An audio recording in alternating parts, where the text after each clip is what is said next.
It's come to Auntie Monique's attention that some of you girls are wearing bonnets to the airport. You're wearing them out shopping. You're just out here with these bonnets. But I mean, I also have. I was thinking about it. Made me think about my own views about people that wear bonnets to such places. Oh, am unformed against my bonnet shall prosper. Also, you rarely see white women in scarves unless she's dressed it up and made it look nice. But white women really have to cover their hair, and it's sort of like, do we cover our hair because we we have a certain standard for black women's hair, and if it's not there, then we feel like, I'll just throw in a scarf and I'll just hide it quickly, or I'll just wear my bonnet and we'll just hide it quickly. And it's like, are black women and children allowed bad hair days? And what does a bad hair day look like for a black woman? Is it respectability politics, or is it impression management? Walk with me, we'll figure it out. So her general thing was that people that wear bonnets to these places, it doesn't show that you are someone that, I don't know, cares about your appearance in that situation. And I wanted to talk about, obviously, what respectability politics means, and then what impression management, but not necessarily saying that. I don't want to put it in a way of where you're showing your vanilla self all the time, or your made up self, like how we would like on social media, where you carefully curate your life to a T. And then I just want to talk about it in the way of like, why do I have to manage people's impression of me when I'm not in a corporate setting, or a setting where there's a code of conduct, or like a dress code or whatever. Like going to the airport, what's the attire? I mean, I know everyone's attire for the airport is usually something comfortable, something loose fitting, just something, especially if you're traveling for a long distance, you want to be comfortable. I know some people carry their makeup so that by the time they land, they'll do their makeup. Obviously it reinforces like within group stratification, so it's kind of like just juxtaposing a respectable us against an unrespectable them. So that's usually within black people. There might be people that some people might not want to be associated with people that are like ghetto, or some people might not want to be associated with people that are like ratchet or whatever, or some people might deem certain things as ratchet and certain things as like not ratchet. So someone, like, I was watching something and this girl was like, oh, while I was getting my degree, while you lot were twerking, and it's like, the two can coexist. You can twerk and you can also have your degree. But in society, it's just usually binaries. It's like, there's people with degrees and then there's people that twerk, and it's like, but they all meet at the club, no? So I think respectability politics is sort of like that, something that was created to counter sort of like racism and racial inequality. So racist structures and racist stereotypes. So respectability is usually people condemning behaviors that they don't find respectable or worthy in other people's in other social groups eyes. So it can be things like how people dress. Some people might say if you're in a hoodie, you're unwelcoming, or you look, women might cross the street if they see you, or they might clutch their bags when they see you, or it just makes you look like a thug, or just makes you look like someone that's not doing very respectable things. I mean, I think when these things obviously first started, like things like teaching people about dressing appropriately and being respectable was sort of like things that people thought, if you carry yourself in this way, we're preparing you for the job market, we're preparing you for this world that you're going into that's very racialized, and certain things just carry negative connotations. So it was just a way for black people to teach each other and their children about preparing for the world. Yeah, it was definitely defined by structures of whiteness. So it's very much just presenting like your vanilla self to the world. Sort of like code switching, where if you're with your friends, you might use more black terms, or might more colloquial things within the black community. But if you with your white friends, I mean, yeah, now certain things are becoming more mainstream. So if you say things like yes, or if you say things like what's the other thing that you could say? I mean, there's a lot of things. Even now when brands email you, it's kind of very much black language, or black colloquialism, or just things that are more recognizable in within the black community. So I want to talk about this so self-censoring, like where you mute certain parts of yourself or you don't showcase certain parts of yourself, sort of like I guess that's where Monique was also probably coming from, where she felt like as black people, we, you know, we don't need to wear our bonnets to the airports and things like that. But then it's also like, you know, if white people can wake up and wear their bed hair to the airport, why can't I wear my bonnet to the airport? But then I guess the argument is also that, you know, you're usually when we wear bonnets and we wear pajamas, that's our inside clothes. Who wants to take their outside clothes their inside clothes outside? Just as much as when you come outside you want to change into your inside clothes because you know you've been outside, you know, with there's germs and there's things like that, and you know you don't want to get that on your bed. So it's like if you sleep in a bonnet and you sleep in your pajamas, then why would you want to be seen outside in it? But I mean sometimes I understand, because sometimes when, you know, when your hair's washed and you just put conditioner but you're going to the hairdresser, you might just throw on a cap, or you might just throw on, you know, your bonnet. I guess a cap is more appropriate for outside, but I don't know if a bonnet is the same thing. But it's that thing of why can't you go in whatever state your hair is and be okay, as long as you know, if you know I'm going to the hairdressers and my hair's in a, you know, a messy bun or whatever, that's fine, as long as you're not showing up for work for it. I guess is the thing that I'm saying is that maybe people wear bonnets because they feel like, you know, if their hair is not done properly, then it's like it doesn't look as presentable, or it just causes people to look at them a certain way. But then again, bonnets too, some people, you know, might not feel comfortable wearing their bonnets. So I guess we can also say that if impression management is basically trying to control how others perceive you, which is people are always going to have a perception of you, whether you're in your finest clothes or you're in your, I guess more so if you're in your casual attire, people are going to perceive you more in a negative light. So I guess if you're at an airport in your bonnet, you might be more likely to be stopped and, you know, frisked down, or just like we saw with the other woman that went in with a wig.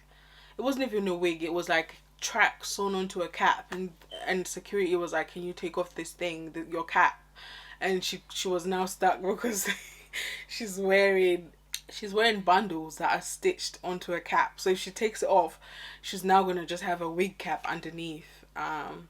So there's also that sometimes, yeah, you might wear these things because your hair underneath is not done, or it's just convenient. But if you're going to certain places where they might require you to take it off, it's kind of like a little bit pointless, and it can just make your life a little bit more difficult, especially at airports and things like that. So yeah, things like, you know, just wearing your bonnet for a quick store run, or just running errands or whatever, I don't think that necessarily requires you to be your best self. It just, you know, what's quick and what's comfortable. But then also there's that thing of some of our natural hairstyles to white people are still undone. Like if I had my hair like this, and okay, let me just tell you a story. I went into hospital and my hair was like this, but it wasn't blue. Obviously, it was just black. And but when I went in, I was wearing a cap. So obviously, when you're in hospital, you can't wear a cap. So most of the time, my hair was just out like this, or a variation of like this without color. And the matron, when, you know, she saw me close to discharge, I was like, oh my god, you look so much better. When you came in, you were really unwell. I was like, I'm trying to think how unwell I looked, because I didn't have like a physical problem or like something where you can see from the outside that I wasn't really I was really unwell. But in her perception, because when I left the hospital, I just got fed up of just wearing my hair in its natural straight. So I think I just I relaxed it because I wanted to do waves and stuff. So I was wearing it now more relaxed, more straight, and to her it was like, oh my god, it's such an improvement. And I just thought that's really silly, because that's how I would wear my hair outside anyway. I probably would moisturize it and just, you know, fluff it up a bit, but it's nothing major than what she saw. But, you know, so maybe there's that as well, that, you know, if our hair is usually deemed as, you know, untidy, and, you know, that's why people want to lay down their edges and things like that. So it's still very much that we're looked at from very Eurocentric standards of beauty. and our hair is held to such as well. So maybe people feel like, oh, if I just wear my natural afro, if I just wear my hair in a loose bun, it's not gonna look as decent. So maybe let me, or if your weave is unstraight unstraightened or whatever, people are not comfortable just wearing it like that. So they might feel like, oh, if my hair's not straightened, or if my hair's not neatly packed away, or if it's not greased and blah blah blah, I don't feel comfortable wearing it out, so I'll just wear a bonnet. So I guess this argument of does wearing a bonnet outside mean that you are not carefully orchestrating the way people perceive you to avoid embarrassment or to avoid reduction in your status? And it kind of feels like a little bit like people have to perform, their best selves for people all the time. And it's like, if someone's just in their comfortable environment, if say you work a corporate job, or you work a job where there's like a dress code and a code of conduct, and then on weekends you just want to let loose and be yourself, not have to worry about wearing your hair, doing your makeup or whatever, shouldn't people be allowed to do that? Or is there situations where specifically you're going to the hair shop, you're going to get your hair done, you're just running a quick errand? But that's the thing, when you see someone, you don't know what they're doing. You don't know if they're running a quick errand. You don't know what's under their bonnet and for what reason they're wearing the bonnet for. Make a point that, sometimes it just looks like you don't care. I think for me anyway, growing up in a world where people can be profiled for how they look, I just think you always want to err on the side of less trouble, which it's a hard line to toe, but at the same time I just want to reduce my chances of looking like a stereotypical black person or black girl as much as I can. So if I'm going, I do wear caps and I do wear hoodies and I do wear stuff like that, but I don't think I don't think for me I look as stereotypical.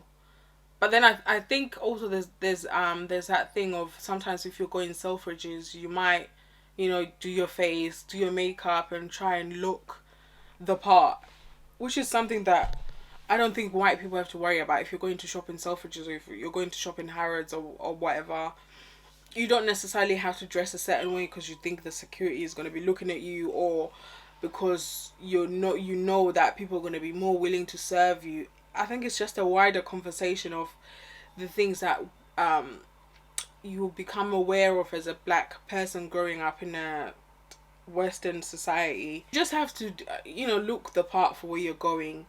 Whereas some people, I guess in certain ways, for us, it's probably a little bit more pronounced than for white people. Because I guess if you're going to a nice restaurant and they've got a dress code, you have to follow it. But then some things to us, it's unsaid, but it's sort of like it's something that's pervasive that happens a lot. Where if you don't look a certain way, you get certain treatment, and if you don't carry yourself a certain way, you might get certain treatment as well. Things like when Trayvon Martin was killed, and people were like, oh, he was wearing a hoodie, he brought this onto himself, and it's just like, a billionaire in a hoodie is still a billionaire. So it doesn't matter how you dress. I don't think someone going for a jog should be profiled because they're wearing a hoodie, or someone just running errands can't wear a hoodie because they're black. But these are the things that we run into as black people, and I think it's a conversation to be had. It's something. I'm raising a daughter, and I wouldn't want her to be stopped and searched. I wouldn't want her to be racially profiled.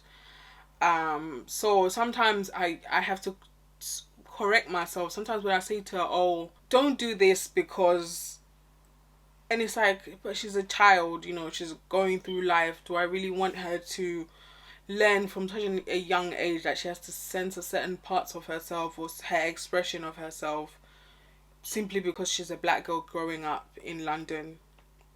I don't know. It's really difficult because these are conversations that I have to have with her, and like right now she wants to buy an era hat, and I'm just like, that's so road. Why, you're not a road man, why do you want an era hat? it's so, because era hats were cool when I was growing up. I'm in my 30s and I'm just like, why do you want it now? But she wants it and she doesn't understand. Mom, what's the road when I see people online wearing them on the varsity jackets? It's fashion. And to me, when I see era hats, I just, especially now, I just think road, you know. But it's crazy being a parent, and you know you're trying to lead your child down the path of, you know, with the least resistance, but at the same time you want them to be as free as possible. You don't want them to grow up too differently from, you know, everyone else, but at the same time you know what lies ahead, and you know the way the world is. It's really strange, but it's exciting. So you guys let me know, what do you think about wearing bonnets? Do you think, yeah, if you're, you know, you're running a quick little, if you're only in it for a few minutes, hours, or for an hour or two is fine, or for you it's just like yeah, it's a bonnet, I'm comfortable, um I'm in my headscarf or whatever it is, it's fine. You know, there's nothing wrong with it. And also, what do you think of Monique saying it? Because I know some people in the comments were like, she's in a robe talking about people shouldn't wear bonnets outside, but it's like she was in her dressing room preparing for a show and she felt it in her spirit to say it. It's a really interesting conversation. And also, you rarely see white women in scarves, unless, you know, she's dressed it up and made it look nice.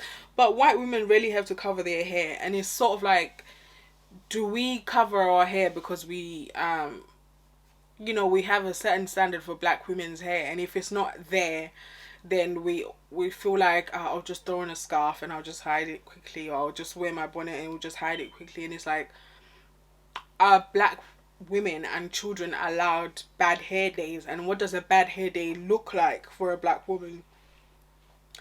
Because to someone else, wearing their hair like this might be too much. I know some people have since they've been adults, I've never seen their hair out.